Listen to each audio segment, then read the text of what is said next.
In this week's tip of the week, I'm going to talk about the top 5 reasons why your visa may be denied. You all know how slow visa processing times are. You may be waiting for your own application or a loved one's to be approved. Keep watching to find out what you do that might cause your visa to be denied so you can avoid those issues and get the approval you want.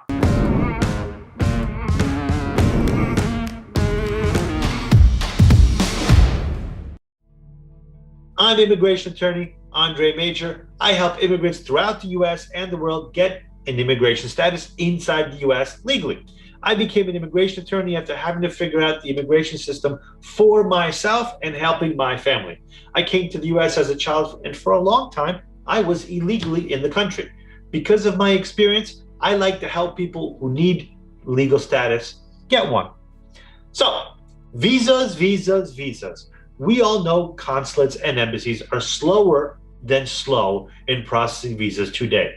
Since they are slow, you don't want to do anything that might get you denied, right? So let's talk about what might get your visa denied when they are processing your visa application. If you're not completely ready, this is tip number 1. First critical mistake to avoid: be ready at your interview. This probably sounds like a no-brainer. Who would go to an interview and not be ready, right? But it happens. I've said this before and will keep saying it. When you apply for any immigration application, start a file. Keep a copy of everything you submit and all your proof or evidence in this file. Then when you go in for your interview, take the file with you and make sure you review it before your interview. At the interview, don't give the government originals, only copies. In person, they will review your originals, but make sure they take any copies they need and return the original to you. If you leave an original with them, make sure you have another original for yourself, especially if you are coming to the United States and the original document is from another country. It is much harder to get an original again once you're inside the US and outside your country. Let me give you a few examples of things people don't realize they need to bring when they are applying for a visa. A student visa applicant needs all the information about the school and study program. A visitor needs to show their ties to their home country so the officer doesn't think you're trying to immigrate to the United States. An immigrant visa applicant needs to show financial proof that they can support themselves and the sponsor can support them. 2, if you apply for the wrong type of visa, you will probably be denied. You might be wondering what I mean by applying for the wrong type of visa. So let me give you an example. We've had people who are engaged to marry or were going to marry a U.S. citizen and thought it was okay to go visit them on a visitor visa. This will often be denied because of immigrant intent. The officer thinks, probably correctly, that you want to go and stay in the United States. I'm not saying it can't be done, right? You can disclose it. There are ways to go about effectuating that. But if you're going to visit your fiance who's inside the United States and your plans are to marry and live in the US, what you should do is apply for a fiance visa.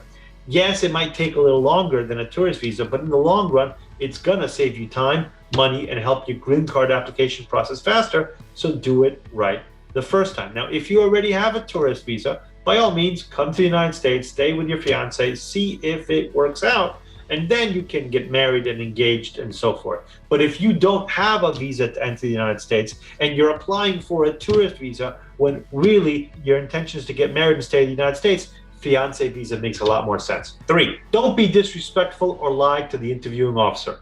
We get it. Sometimes the officers are rude and impatient. But if you respond the same way, you may be setting yourself up to be denied. Honestly, we have so many times that people tell us, that officer was so mean. Yeah, okay, the officer was mean. I believe you. But this is only for a few minutes of interaction with someone who is mean. Try not to take it personally.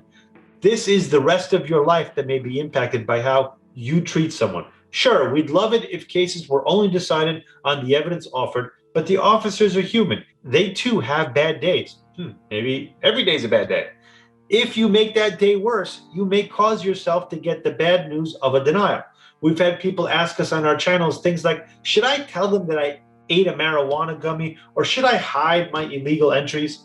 No and no. Anytime you do this, you set yourself up to be denied and kept from ever being approved. Always be honest. If you have something that you've done that you think might keep you from being approved, talk to an immigration attorney first. If you lie and it's discovered, you've committed fraud. This could get you deported or denied entry to the United States for life.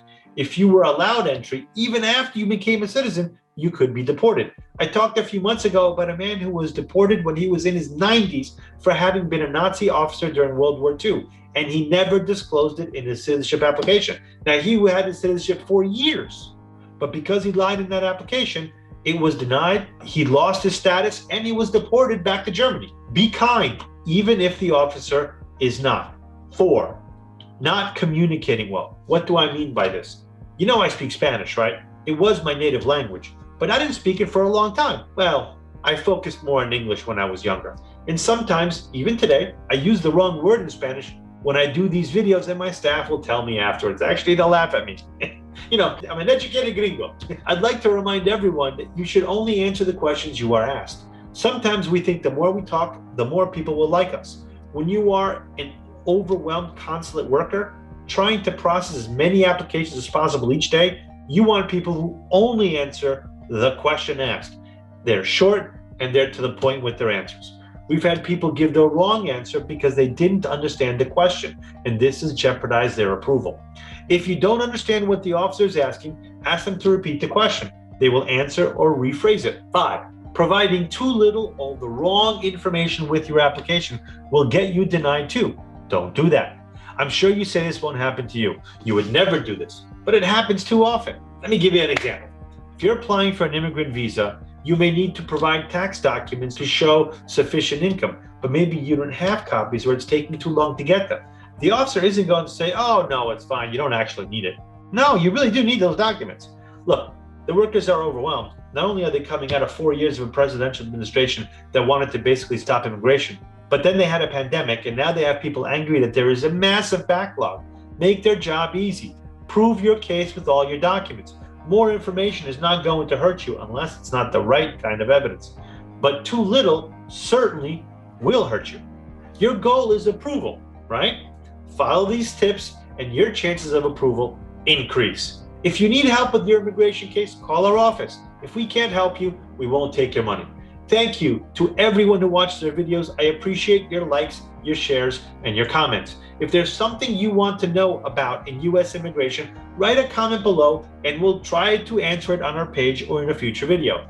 Thanks for watching. If you have something you have a question about, please post it below. I'm here to help you make your immigration journey as smooth as possible. Stay healthy and be well.